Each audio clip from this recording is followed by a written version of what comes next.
예레미야 5장 20절부터 31절까지 말씀입니다. 너는 이를 야곱 집에 선포하며 유다에 공포하여 이르기를 어리석고 지각이 없으며 눈이 있어도 보지 못하며 귀가 있어도 듣지 못하는 백성이여 이를 들을지어다. 여호와의 말씀이니라.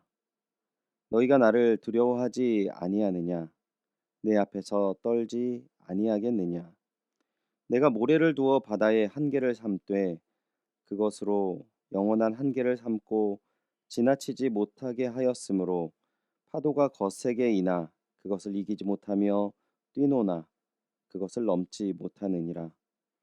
그러나 너희 백성은 배반하며 반역하는 마음이 있어서 이미 배반하고 갔으며 또 너희 마음으로 우리에게 이른 비와 늦은 비를 때를 따라 주시며 우리를 위하여 추수 기한을 정하시는 우리 하나님 여호와를 경외하자 말하지도 아니하니 너희 허물이 이러한 일들을 물리쳤고 너희 죄가 너희로부터 좋은 것을 막았느니라.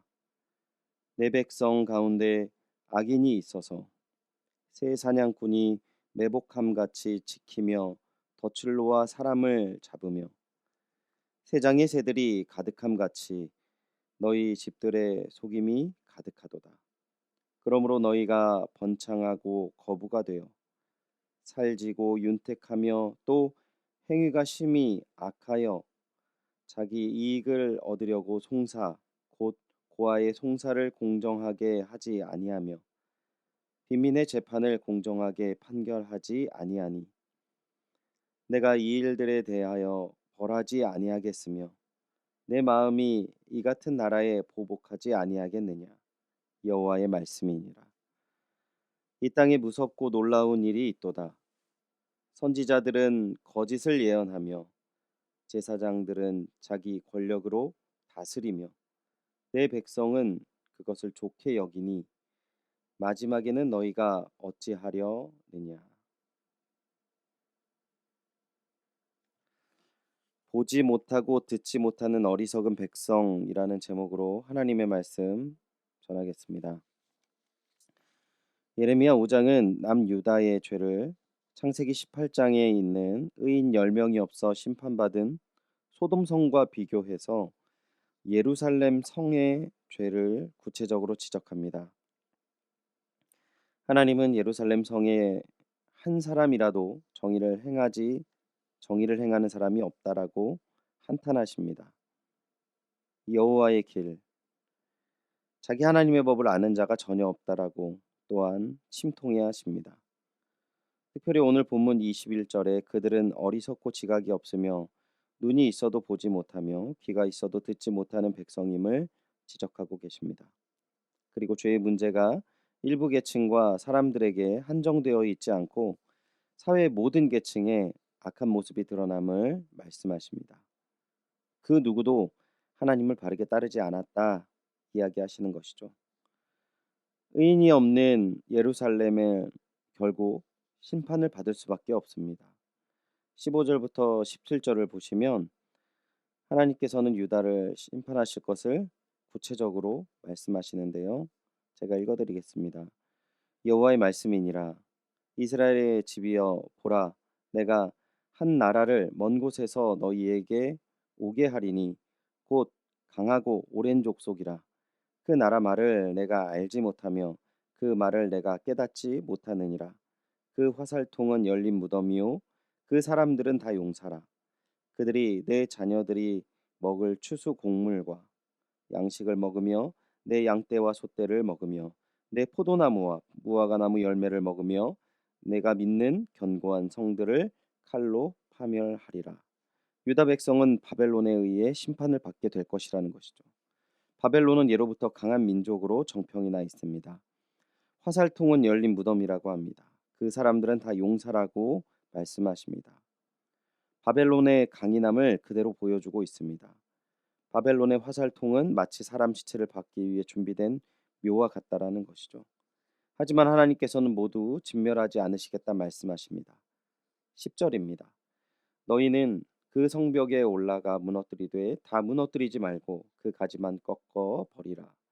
하나님의 심판이 이스라엘을 온전히 없애버리는 것이 아니라 하나님의 온전한 백성으로 다시금 세우시는 하나님의 눈물의 회초리임을 의미하는 것이죠. 이런 하나님의 선포에도 유다는 변하지 않습니다. 하나님 심판의 말씀을 보아야 할 눈과 들을 귀가 없기 때문입니다. 그들은 진리를 들을 만한 지각이 없습니다. 유다 마음은 이미 배반의 마음으로 가득하고 그들의 행동은 이미 배반하였습니다. 그것은 이미 그들의 마음속에는 하나님이 없으시고 그들의 허물이 하나님의 선한 은혜를 깨닫지 못하고 받지 못하게 하며 그들의 죄가 하나님의 베푸시는 은혜를 막고 있기 때문입니다. 한 사람 한 사람 이러한 마음이 사회적으로 두 가지 모습으로 드러내고 있는데요. 26절에서 28절을 이해하기 쉽게 세 번역본으로 다시 읽어드리도록 하겠습니다. 나의 백성 가운데 흉악한 사람들이 있어서 마치 새 잡는 사냥꾼처럼 허리를 굽히고 숨어 엎드리고 수많은 곳에 덫을 놓아 사람을 잡는다. 조롱의 새를 가득 잡아 넣듯이 그들은 남을 속여서 빼앗은 재물로 자기들의 집에 가득 채워 놓았다. 그렇게 해서 그들은 세도를 부리고 벼락부자가 되었다. 그들은 피둥피둥 살찌고 살에 윤기가 돈다.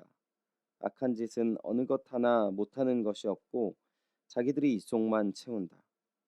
고아의 억울한 사정을 올바르게 재판하지도 않고 가난한 사람들의 권리를 지켜주는 공정한 판결도 하지 않는다. 악한 행위가 사회 지도 계층이 저지르고 있다라는 것은 물론이고 모든 사람들이 악한 일에 틈만 나면 저지르게 되는 전 사회적 계층의 죄로 드러나게 되었다는 것입니다. 오늘날 생각해 보면 이 본문에서 이스라엘의 죄는 이렇습니다. 사람들이 성공하기 위해서는 죄를 저질러야 된다는 것이죠.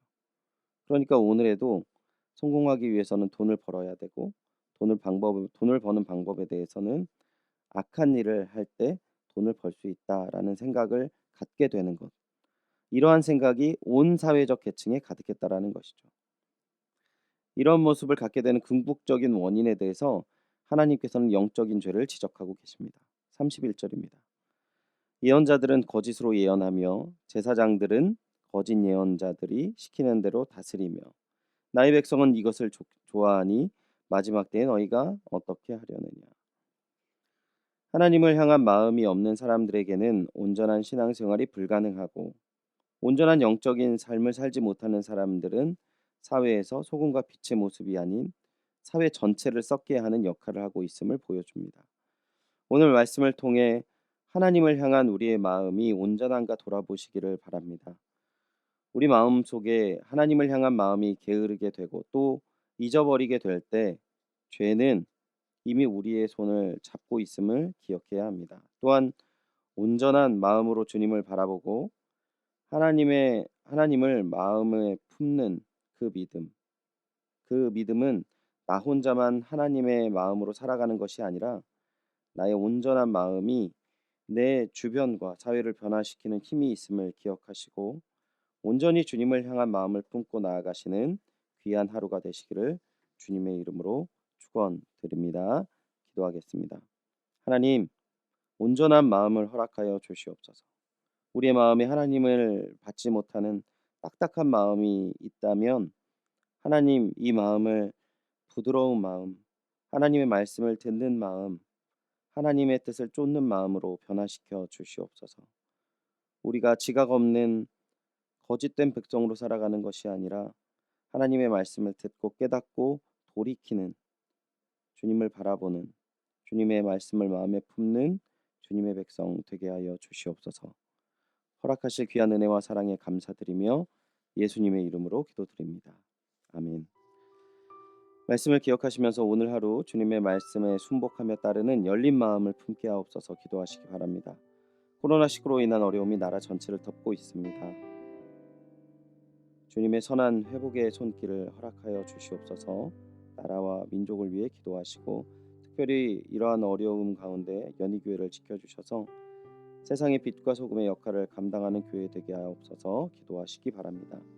담임 목사님을 위해 기도하실 때 영과 육의 강건함으로 힘있게 사역을 감당하게 하여 주시는 은혜를 베풀어 주시옵소서. 기도해 주시기 바랍니다.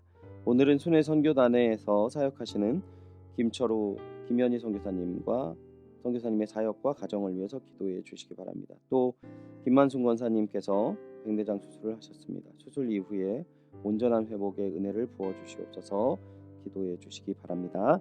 다 같이 기도하겠습니다.